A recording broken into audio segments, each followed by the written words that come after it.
네, 안녕하세요. 닥신TV 신재욱이고요.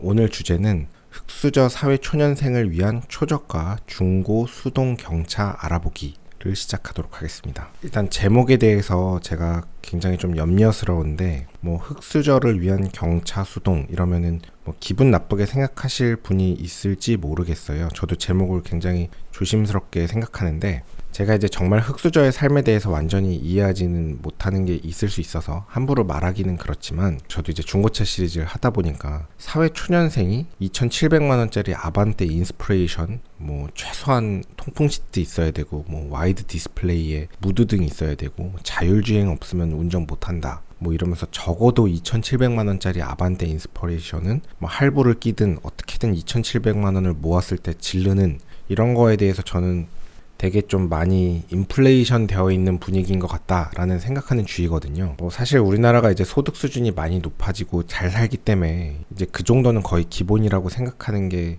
그냥 우리 사회의 실질적인 수준이 아닌가, 수준이 그만큼 높아져서 그런 게 아닌가 싶기도 하긴 하지만, 조금 그래도 정신을 차려보면 유럽 쪽에 가면 준준형 소형차들은 물론 많지만 오래된 차들이 아주 많습니다. 그러니까 우리나라에선 거의 보기 힘든 오래된 골프, 폴로, BMW 3 시리즈 이런 것도 아주 오래된 차들.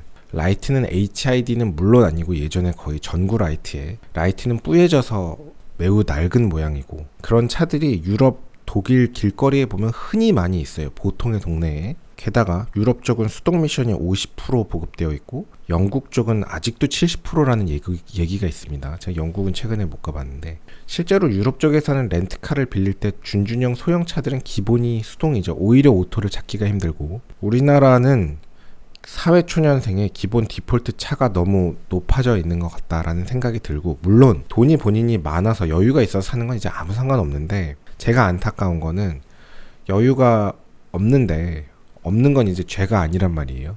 없는 건 죄가 아닌데, 없는데 막 같이 지르고 다 써버리는 거는, 그러면 돈을 못 모으잖아요. 그러니까 없으면 확실하게 정신을 바짝 차리고 고정 지출 이런 거를 쭉쭉 줄이려고 생각한다면 애초에 저렴한 차를 살 필요가 있고, 옵션에 대해서 관심을 많이 끌 필요가 있고, 수동 미션에 대해서도 관심을 가져볼 필요가 있다. 근데 한국이라는 요 특수성을 생각하면 행정적인 이유로 경차 혜택이 있기 때문에 준준형도 좋긴 좋은데, 유럽 쪽에서는 i20, i30 이런 거 많더라고요. 한국에서는 경차 혜택이 있기 때문에 경차로 가는 게 또 이득이 좀 있어서 경차를 고려해 볼 수 있고, 중고 차값이 아예 싸고, 수동 미션이 한국에서 되게 불모지긴 하지만 경차에서의 수동은 나름 수요가 있기 때문에 되파는 것도 문제가 없거든요. 그래서 정말 돈을 아껴야 되는 사람이라면 500만원 전후에 경차 수동이 제일 좋다.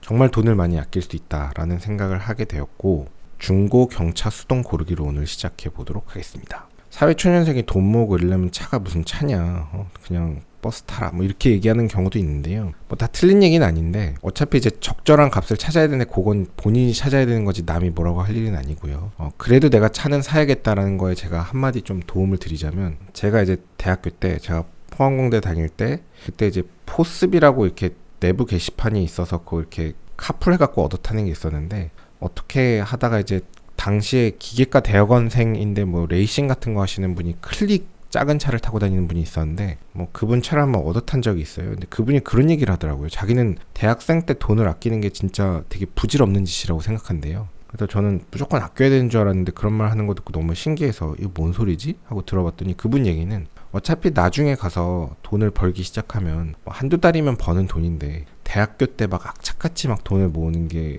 좀 의미가 없는 것 같다, 이런 얘기를 하기도 합니다. 어차피 답은 없는 거기 때문에 악착같이 모을지 쓸 거는 쓸지 요건 여러분이 결정하는데, 어쨌든 저는 2,700만원짜리 아반떼 인스피레이션을 어떻게든지 돈을 모아서 사는 분위기는 되게 많이 인플레이션 된 것 같고, 우리나라는 그래도 자동차 유지비가 그렇게 비싼 편은 아니거든요. 경차 수동 중고로 가면 이게 그냥 별 부담 없지 않냐, 그 정도까지는 생각을 제가 하게 됐고, 적절이라는 건 없어요. 이 답은 없는 거기 때문에 그런 생각을 제가 좀 요즘 하게 돼서 중고 경차 수동 고르기 빠르게 시작해 보도록 하겠습니다.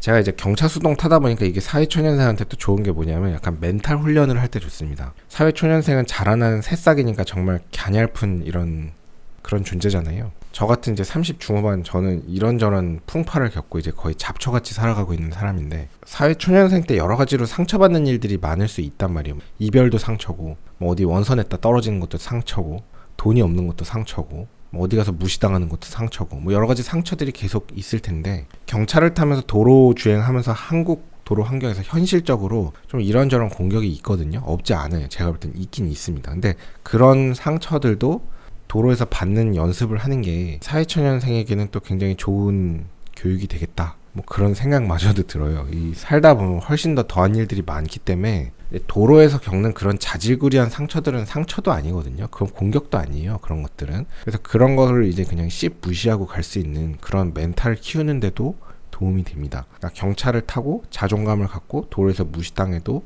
본인 계획을 철저하게 세워서 목표한 바를 이루어가는. 물론 이제 돈 많아서 좋은 차 젊을 때부터 탈 수 있으면 젊을 때부터 좋은 차 타는 게 저는 또 부럽기도 합니다. 뭐 여튼 시작하겠습니다. 자, 엔카에 들어가면 국산으로 가고 차종으로 가서 경차를 선택합니다. 변속기에 가서 수동을 선택합니다. 경차를 선택하지 않으면 이 매뉴얼 기어 차 중에서는 약간 상용차들이 계속 나옵니다. 그래서 뭐 다마스랑 뭐 라보 이런 것들이 많이 나와요. 스타렉스랑. 그래서 일단 경차를 선택하셔야 되고 엔카 진단이라는 탭이 있는데요. 이 탭을 선택을 하는 게 괜찮습니다. 엔카 진단이라고 하는 거는 엔카 진단이 되었다고 해서 그 차가 확실히 괜찮은 차라는 보장은 없어요. 보장은 없는데 상당수의 별 이상이 없는 차들은 현실적으로 엔카 진단 카테고리로 들어오고요. 정말 문제가 심각한 차다. 그런 차는 엔카 진단 카테고리로 잘 안 들어옵니다. 그래서 엔카 진단이라는 요 버튼을 누르면은 다시 정리하면 엔카 진단 카테고리로 들어오면 엔카 진단 차라고 해서 좋은 차라고 장담을 할 수는 없지만 분명히 나쁜 차는 상당수가 거의 빠져나갑니다. 그래서 나쁜 차에 대해서 상당히 센시티비티가 높게 걸러내주는 효과가 있습니다. 결국 우리는 중고차를 살 때 중요한 거는 절대 사면 안 되는 차를 걸러내야 되거든요. 절대 사면 안 되는 차를. 절대 사면 안 되는 차는 엔카 진단 밖에 있습니다. 절대 사면 안 되는 차가 엔카 진단 안으로 들어오기는 현실적으로 쉽지 않아요. 현실적으로 쉽지 않아도 가능성이 있는 거 아니냐?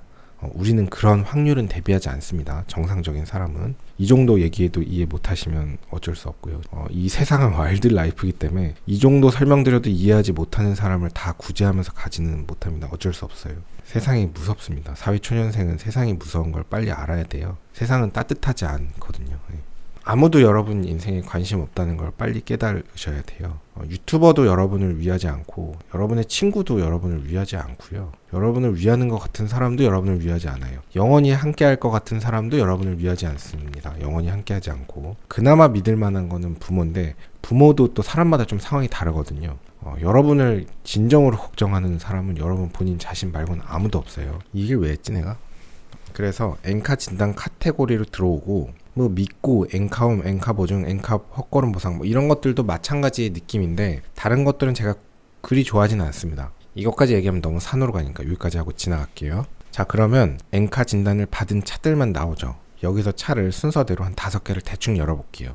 하나, 이 2개는 같은 차 같아서 둘, 셋, 이건 너무 오래된 차니까 넷, 5 이렇게 5개를 열어보고 제가 대충 어떤 식으로 보는지를 보여드리도록 하겠습니다. 자, 첫 번째 차는 13년식 11만 9천 킬로 뛴 스파크입니다. 이 차량은 10년 정도 됐고 키로수는 12만 킬로인데요. 한국에서 이 정도의 차는 그냥 이제 썩차로 분류됩니다. 중고차의 시세가 없고요. 연식과 키로수가 있어서 이런저런 문제는 있는데 타고 다니는데 당장 별 문제는 없을 겁니다. 대부분의 차들은. 사실 한국에서는 이 정도의 차는 거의 이제 시세가 없는데 기본적으로 차는 고치면 다 고칠 수 있거든요. 그래서 특별히 사고차만 아니면 13년식의 12만 킬로 자체는 키로수는 12만 킬로도 거의 뭐 새 차라고 볼 수 있는 키로수입니다. 키로수는 뭐 10만 초반 정도까지는 중고차 시장에서 충분히 노려볼 만한 키로수고 연식이 10년이 넘었기 때문에 하여간 이 조합은 추천할 만한 조합은 아닌데 결국 이제 연식과 키로수가 있어야 차값이 싸지잖아요. 우린 차값이 싼 거를 사려고 하는 사람들이니까 일단 고려는 해봅시다. 보험 이력을 보시면 이 차는 명의 변경이 한 번이고요. 보험 처리 내역이 거의 없습니다. 용도 이력을 보셔야 되는데 어떤 대여 용도, 택시 같은 거 영업용 차량으로 이용된 이력이 있는지를 봐야 되는데 용도 이력 없습니다. 이 차량은 2013년 11월 1일 최초 출고됐고 24년도 3월 20일 소유자 변경이 되었고요. 지금은 4월 말이니까 이 차량은 1인 소유 차량이고 그 매매 상사로 명의 이전이 되어 있는 차량으로 보입니다. 특별한 전손 침수 특별한 전손 침수 이력은 없고요. 자, 내차 피해를 보셔야 되는데 내차 피해 타차 보험에서 처리된 내차 사고의 18년도 7월에 75만 9천 원짜리가 있고요. 보험 금액이 그리 크지 않습니다. 부품이 12만원, 공임이 15만원, 도장이 48만원. 거의 도장이죠. 그래서 이 차는 성능 기록부를 보진 않았지만 1인 소유라는 대단한 장점이 있고요. 보험 이력으로 볼 때 별로 큰 사고는 없을 것 같습니다. 진짜 큰 사고가 있으면 보험 처리를 안 하기가 쉽지 않거든요. 보험을 들고 타는 차니까. 그래서 이 차는 뼈대를 먹은 큰 사고는 없을 거다. 뭐 문짝 교환 있거나 팬더 교환 있거나 본넷 교환 있거나 이 정도는 있을지언정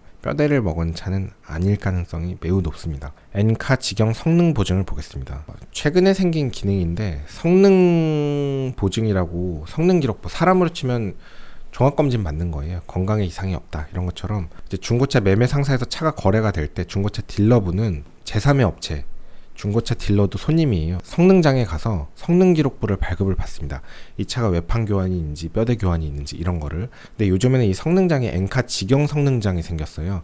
사실 성능장도 믿을 수 없다 뭐 이런 얘기들이 있는데 성능장을 막연히 믿을 수 없진 않습니다. 성능장이 반복적으로 성능장을 위조를 계속 해내기는 쉽지 않아요. 그만큼의 동기부여가 안 생깁니다. 성능장도 얘기가 길어지는데 행정적인 처리가 생각보다 강하거든요. 근데 저도 이 성능장을 100% 믿진 않아요. 사실 100% 믿진 않는데 아까 우리가 카이스토리를 봤잖아요. 카이스토리상 보험 처리 내역 큰 게 없기 때문에 이 차는 큰 사고 났을 가능성이 거의 없습니다. 성능장을 완전히 믿지 않더라도 엔카 직영 성능이라면 조금 더 믿어볼 수가 있습니다. 이 성능 기록부는 행정적인 처분이 생각보다 강하기 때문에 잃을 게 많은 사람일수록 거짓말을 치지 않아요. 정상적인 계속적인 영업을 하는 성능장은 고의적으로 그렇게 하기 어렵고, 왜냐하면 성능장의 행정처분을 받을 때 고의 여부가 중요하지 않아요. 얘기가 길어지니까 고의까지만 하고, 직영 성능장인데 외판 문제 없고 뼈대 문제가 없습니다. 이 차는 사고차가 아니고요.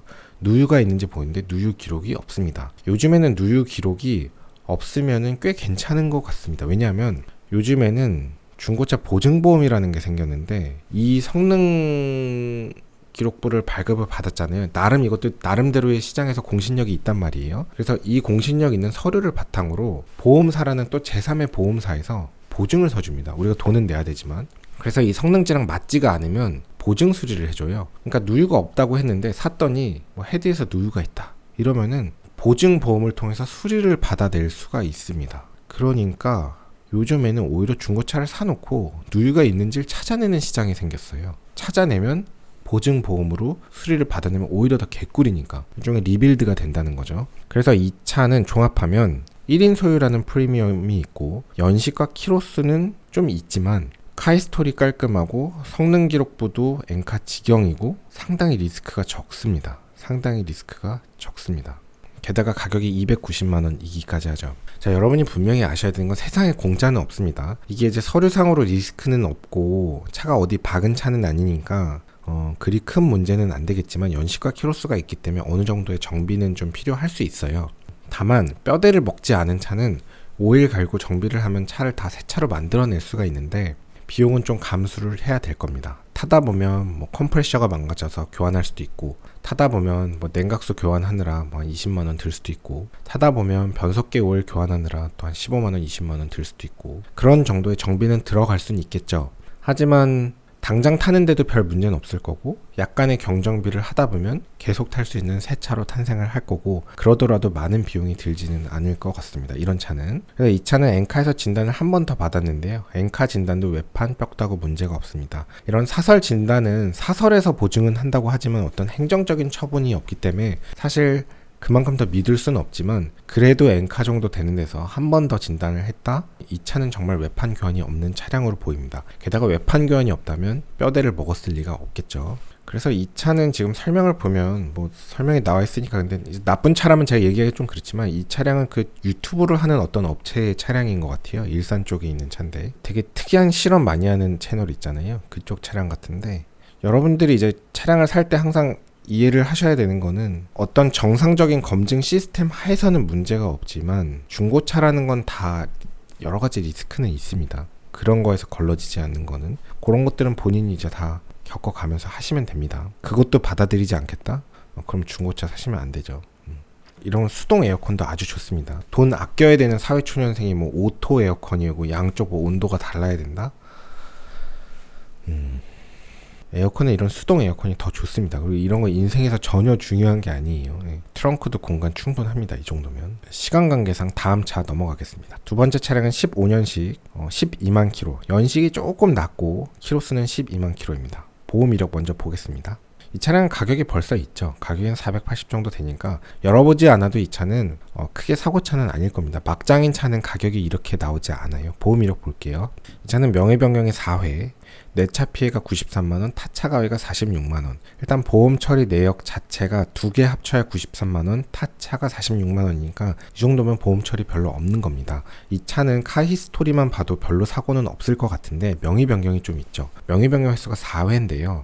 경차는 명의 변경이 좀 많을 수가 있어요. 취등록세가 없고 대부분 짧게 타는 목적으로도 사딱팔딱 하기 때문에 명의 변경이 많을 수가 있는데 한국에서는 명의 변경이 많다고 해서 감가를 때려 맞진 않아요. 키로수와 연식에 의해서 감가를 때려 맞는데 명의 변경이 많다고 감가를 때려 맞진 않아요. 감가가 좀 되긴 하지만. 그래서 사는 입장에서는 명의 변경이 없는 차가 피가 조금 있더라도 그 피를 내더라도 사는 게 이득입니다. 그래서 저는 1인 소유 차량을 강력 추천하는데 명의 변경이 4회다 그리 좋지는 않습니다. 근데 명의 변경도 명의 변경 나름이라서 한번 보겠습니다. 15년도 출고됐고 22년도에 차량 번호가 변경되었고 21년도 소유자 변경, 22년도 변경, 22년도 7월 변경, 24년도 변경.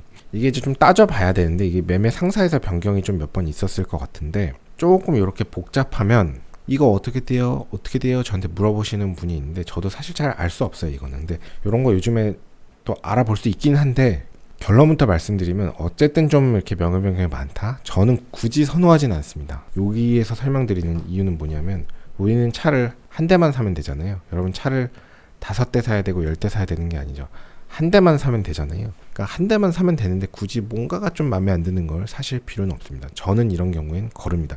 이 차가 나쁘다는 얘기는 아니에요. 이 차는 옵션도 괜찮고 이 차는 일단 사고차가 아니기 때문에 괜찮고 실제 명의 변경 한 2-3번밖에 없을 것 같긴 합니다. 그리고 엔카에서 한번 진단 받았기 때문에 게다가 가격이 480만원인데 뭐 그렇게 따질 상황은 솔직히 아니잖아요. 다음 차량 보겠습니다. 12년식 12만 8천 킬로. 계속 연식이 있는 차만 나오네요. 명의 변경 4회, 보험 처리 내역 190만원, 100만원. 보험 처리 내역이 190만원이면 꽤 있는 것 같지만 4회에 걸쳐서 190만원이면 1회당 보험 처리 내역이 별게 아닐 수도 있고 한 50만원 수준일 수 있고 그렇다면 별거 아닙니다. 이 차도 명의 변경은 조금 있는 편이고요. 용도 이력은 없습니다. 12년도에 최초 출고되었고 17년도에 두 번째 차주로 변경되었고 18년도에 세 번째 차주로 변경될 때 이때 아마 상사로 갔던 것 같고 18년도 3월에 이제 세 번째 차주가 탄 것 같고 21년도 5월이 네 번째 차주일 것 같습니다. 아마도. 어쨌든 명의 변경이 좀 있기 때문에 이런 차량은 저는 선호하진 않습니다. 굳이 한 대를 고른다면 저는 선호하지 않습니다. 다만 이런 차도 외파는 교환이 있을 것 같은데 이런 차는 뼈대는 먹지 않았기 때문에 이 정도 금액으로는 뼈대 먹지 않거든요. 이 차는 결국 사고차가 아니고 다 사도 되는 상위권의 중고차입니다. 지금 엔카 진단을 받았다는 것 자체가 이미 상위권이거든요. 진짜 그 막장 매물은 이 엔카 진단 안으로 들어오지 않아요. 이미 상위권의 매물인데 성능 점검을 한번 보겠습니다. 공부삼아. 외판 문제 없고 뼈대도 문제 없네요. 그러니까 이 차도 그리 크게 문제될 만한 차는 아닙니다. 누유도 없고요. 그래서 이런 차도 뭐 나쁘지는 않다. 다음 매물 보겠습니다. 14년식 79,000km 뛴 뉴모닝 바이퓨얼. 이거는 가솔린의 LPG 겸용이고요. 보험 이력을 보겠습니다. 명의 변경 9회입니다. 그만 보겠습니다. 저는 명의 변경 많은 차를 좋아하진 않습니다. 다음 차량은 18년식 23,000km. 이 차량은 연식이 아주 좋고 키로수도 아주 좋은데 가격이 640만원? 왜 그럴까요? 보지 않아도 두 가지가 예상이 되는데 이 차는 LS라서 깡통 라인이어갖고 차값 자체가 싸니까 중고차 값이 싼 게 있고요. 한 가지는. 근데 연식과 키로수가 너무 좋은데 가격이 생각보다 안 비싸서 뭔가 있나? 이런 생각도 좀 들긴 듭니다. 한번 열어볼게요. 보험 이력을 보겠습니다. 명의 변경이 11번 있죠. 그만 알아보도록 하겠습니다. 다른 매물들 보도록 하겠습니다. 그럼 최근 걸 좀 볼게요. 몇 개만 더 보겠습니다. 이건 19년식 64,000km 모닝 밴인데요. 어차피 뒤에 탈 사람 없기 때문에 모닝 밴도 고려해 보시는 거 괜찮습니다. 트렁크 공간이 뭐 광활하니까요. 이 차량의 보험 이력을 보겠습니다. 보험 이력은 명의변경 이외에 보험 처리 내역 없습니다. 이 차는 사고차가 아닐 것 같고요. 명의변경 내용을 보시면 특별한 용도 이력은 없고, 명의변경 내용을 보시면 19년도 10월에 최초 출고됐고 24년도 3월에 소유자 변경, 24년도 3월 29일 다시 소유자 변경. 요건 이제 매매 상사에서 변경이 있었을 것 같고, 이 차는 1인 소유 차량으로 보입니다. 혹은 뭐 리스 차인 경우는 리스 회사에서 뭐 이제 뭐 개인으로 넘겼다가 개인이 다시 팔고 상사로 넘어가면서 이렇게 단기간에 명의 변경이 있는 경우가 있습니다. 그래서 이런 차는 이제 오뚜기 같은 데서 리스로 타다가 이제 뭐 개인 이렇게 상사로 나온 매물이 아닐까 싶습니다. 아마도. 성능 점검 기록지를 열어볼 텐데, 열어보지 않아도 이 차는 외판 뼈대 문제 없을 겁니다. 자, 외판 뼈대 문제 없고 특별한 누유 기록 없습니다. 여기까지만 보시면 됩니다. 밑으로 내려와서 보시면 이 차량은 외판 문제 없고 엔카에서 진단했는데 뼈대도 문제 없습니다. 그러니까 성능 기록부에서도 문제 없고 엔카 진단에서도 외판 뼈다구가 문제가 없고 카 히스토리 상에서도 문제가 없기 때문에 이 정도 걸러지면 이 차가 사고차냐 아니냐는 지능의 문제입니다. 이거 사고차라고 우기는 거는 그래도 사고차일 수 있지 않아요? 사고차는 아닙니다. 어쨌든 때려 박은 차는 아닌 거예요. 그 다음에 정상적인 딜러가 이제 침수 차량을 판매하고는 여러 가지 문제가 생기기 때문에 행정적으로 우리도 할 수 있는 것들이 있기 때문에 쉽지 않습니다. 그래서 이 차는 별 문제가 없을 것 같습니다. 차를 좀 구경해 볼까요? 엔진이고 실내 공간은 이렇네요. 아주 좋습니다. 수동 공조기도 좋고 블루투스도 되게 생겼고, 블루투스만 되면 어디예요? 수동 변속기입니다. 계기판도 아주 좋고요. 이런 아날로그 계기판이 더 좋고, 이 밴은 약간 단점이 의자를 뒤로 미루지를 못해서 조금 너무 체형이 큰 사람은 좁을 수가 있습니다. 그러니까 경차가 원래 좁지 않은데 의자를 뒤로 밀면 되거든요. 근데 이제 밴은 뒤로 미룰 수가 없어요. 격벽이 있어가지고 의자를 젖히지도 못하고, 그런 단점은 있습니다. 그래서 그거는 확인해 보셔야 되고, 이 바닥 매트도 좋은 걸로 깔아놓은 거 보면 관리를 잘 한 차 같습니다. 이 차는 거의 새 차 같은 느낌이겠네요. 저도 관심이 갑니다. 저도 제 경차 안 샀으면 전 사실 밴도 관심이 있었거든요. 이렇게 격벽이 있는 적재 공간 아주 좋고요. 그래서 어떤 분들은 아예 세컨카로 낚시용 차로 이런 밴을 하나 사놓고서는 아예 창고처럼 쓰는 사람도 있다고 하더라고요. 어차피 세금이 별로 안 내니까. 그리고 뭐 핸들이 뭐 가죽 핸들이 아니다, 뭐 열선이 안 들어간다, 이런 거 따지는 거 아닙니다. 열선 없이 잘 살아요. 리모컨이 있네요. 제 차는 리모컨도 없는데 리모컨 있는 것도 부럽고, 시트 상태도 이렇게 대충 봐도 되게 깨끗해 보입니다. 이 차는 좀 깨끗할 것 같고, 하이패스도 있네요. 게다가 트렁크 적재 공간 아주 놀랍습니다. 가격이 조금 있긴 있어요. 가격이 좀 있는데 이 정도의 차는 리스크가 높진 않을 것 같습니다. 제가 봐서는. 이런 느낌으로 차량을 고르시면 되고요. 조금 더 자세히 보고 싶으면 딜러의 성향을 보시면 되는데, 딜러가 사진에 자기 사원증을 올려놨어요. 이런 경우가 보통 좋은 예우인자입니다. 딜러분이 판매 중인 다른 매물을 볼 수가 있는데, 판매 중 요 숫자를 누르면 PC 모드에서만 됩니다. 이 딜러분이 판매 중인 다른 차량을 볼 수 있고요. 들어가서 보시면 2004년도 아이디고 누적 판매 대수가 1700대입니다. 제가 볼 때 이 매물은 더 긴 얘기를 할 필요가 없고, 이 딜러분은 20년 동안 영업을 해온 분이기 때문에 오늘은 있고 내일은 없는 분은 아닙니다. 그래서 막장 매물일 가능성 없습니다. 이 정도 매물은 안 보고도 고려할 수 있습니다. 다음 매물 보겠습니다. 지금부터 빠르게 볼게요. 21년식 34,000km 쉐보레 더 뉴스파크 프리미어. 이 차는 가격이 비싸죠. 970만원입니다. 이런 정도면 안 봐도 뻔한데요.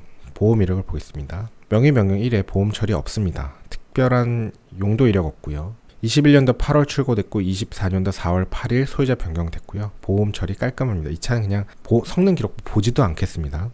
이 차는 그냥 새 차라고 보시면 되겠네요. 그래서 여러분이 쉐보레 스파크를 무시할 수가 없는 게, 이 쉐보레는 굉장히 큰 그룹이죠. GM 쉐보레 그룹이니까. 우리가 현대 기아, 도요타 그룹, GM 쉐보레, 뿌조 시트로엔 그룹, 뭐 이런 것들 다 큰 회사들이잖아요. 르노, 뿌조, 시트로엔. 쉐보레, GM 정도면 완전 또 메이저한 회사기 때문에 완성도 높게 만들어지는 차들입니다. 수동 변속기고요. 이 차는 뭐 부럽네요. 저도 사고 싶다, 이런 차. 조금 더 주고 이런 차를 샀어도 되는데, 제가 한 달 전에 차 살 때만 해도 그때는 조금 그때 유독 좀 여유가 없을 때라서 좀 푼돈을 되게 아낄 때였거든요. 그래서 이런 차를 못 샀는데 아주 좋네요. 이런 차는 진짜 구입해서 당장 정비할 것도 거의 없을 거고, 10년, 15년, 20년도 타겠습니다. 지금부터. 부럽습니다. 그리고 이제 괜히 500만원 아끼고 괜히 한 500만원짜리 연식 키로수 좀 있는 거 사느니 나는 아예 그냥 970 주고 깔끔하게 사겠다, 이런 것도 전략입니다. 이 정도는.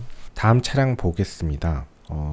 휠 교환 차량인데요. 개인적으로는 휠 교환 차량은 좋아하진 않습니다. 다음 차량 보겠습니다. 이 차량은 요거까지 빨리 볼게요. 19년식 86,000km 더 뉴스파크 LT 보험 이력 보겠습니다.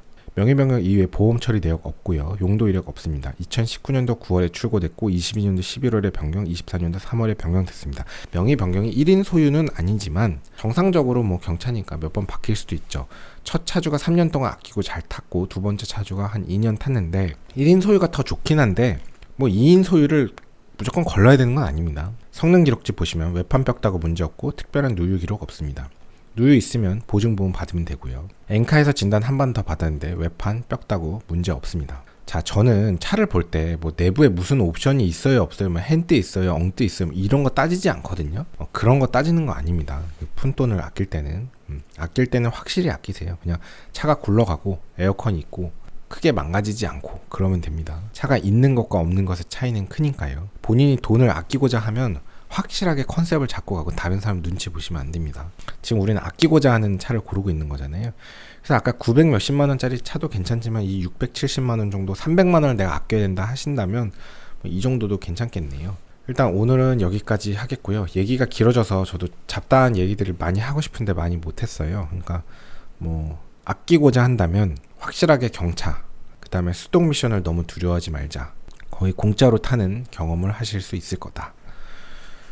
그렇게 정리를 해볼 수 있겠습니다. 오늘도 긴 영상 봐주셔서 감사합니다. 수고하셨습니다. 하나만 얘기할게요. 경차가 이 차고가 좀 높거든요, 생각보다. 그래서 그렇게 답답하지 않습니다. 뒤로 미루면 천장도 높고 시트 포지션도 되게 편하고 2인이 탑승하기엔 불편하지 않습니다. 불편하다고 하시는 분은 키가 한 190 정도 넘으면 제가 조금 인정을 해볼까 말까 합니다. 오늘도 긴 영상 봐주셔서 감사합니다. 수고하셨습니다. 고속도로 1차로는 앞지르기 차로입니다. 계속 주행을 하시려거든 주행차로로 내려오십시오. 앞지르기 차로 계속 주행은 단속 대상입니다.